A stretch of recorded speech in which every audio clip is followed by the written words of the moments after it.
Et si un ovni était confirmé par 3 systèmes différents au même moment? Le 17 juillet 1957, un bombardier américain RB-47 effectue une mission au-dessus des États-Unis. Soudain, l'équipage aperçoit une lumière extrêmement brillante. Au même instant, les opérateurs de guerre électronique détectent un signal inhabituel.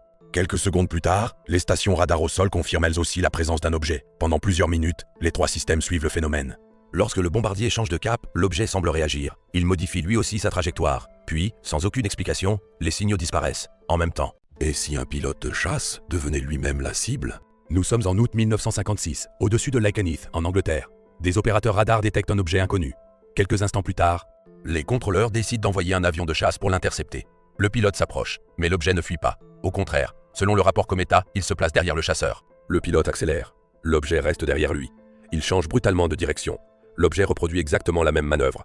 Pendant plusieurs minutes, les opérateurs radars suivent toute la scène en direct. Puis, sans prévenir, l'écho-radar disparaît. L'objet est introuvable. Le prochain dossier implique un bombardier américain et 3 systèmes de détection différents.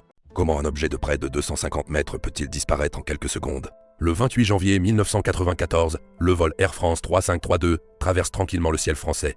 Soudain, le commandant de bord aperçoit un immense objet sombre. Quelques secondes plus tard, le copilote et un 3e membre de l'équipage le voient également. L'objet n'a rien d'un avion classique. Selon leur témoignage, il possède une forme inhabituelle et semble mesurer près de 250 mètres de diamètre. Puis, sans accélération visible, sans explosion, sans bruit, il disparaît brutalement. Mais ce n'est toujours pas le cas le plus troublant du rapport. Le prochain implique un radar militaire et un chasseur lancé à sa poursuite. Comment un avion de chasse a-t-il pu être suivi, sans jamais réussir à semer ce qu'il poursuivait? Le 7 mars 1977, un équipage de Mirage 4 effectue une mission d'entraînement à plus de 10 000 mètres d'altitude. Soudain, le navigateur aperçoit une lumière extrêmement brillante. Quelques instants plus tard, le pilote la voit à son tour. L'objet semble suivre l'appareil. Le pilote décide alors de manœuvrer brutalement. Il encaisse jusqu'à 6,5 grammes pour tenter de le semer. Mais selon son témoignage, l'objet reproduit exactement les mêmes changements de trajectoire. Puis, il disparaît aussi vite qu'il était apparu. Mais ce qui arrive à un équipage d'Air France quelques années plus tard est encore plus étonnant. Comment près de 300 objets ont-ils pu être observés en une seule nuit? 1947. Cette nuit-là, plusieurs témoins lèvent les yeux vers le ciel au-dessus de Salt Lake City. Au départ, ils distinguent seulement quelques objets lumineux. Mais les minutes passent, et leur nombre ne cesse d'augmenter. 10, puis plusieurs dizaines, jusqu'à former 5 groupes distincts.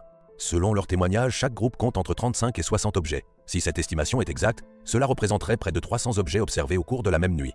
Les enquêteurs du Project Sign décident alors d'intégrer cette affaire à leur enquête officielle sur les objets volants non identifiés. Mais le plus surprenant, ce n'est même pas cette observation. Dans ces mêmes archives, un autre témoin affirme avoir vu un objet effectuer une manœuvre encore plus étrange. Et ça, on en parlera dans la prochaine vidéo. 7 janvier 1948. Ce jour-là, un opérateur radio observe un étrange objet dans le ciel. Au début, il ne bouge presque pas, comme suspendu dans les airs. Puis, sans prévenir, l'objet commence à tourner autour d'un point invisible. Une rotation complète. Puis une deuxième. Puis une troisième.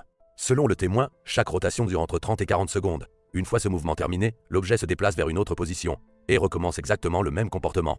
Le témoignage est jugé suffisamment précis pour être intégré au Project Sign.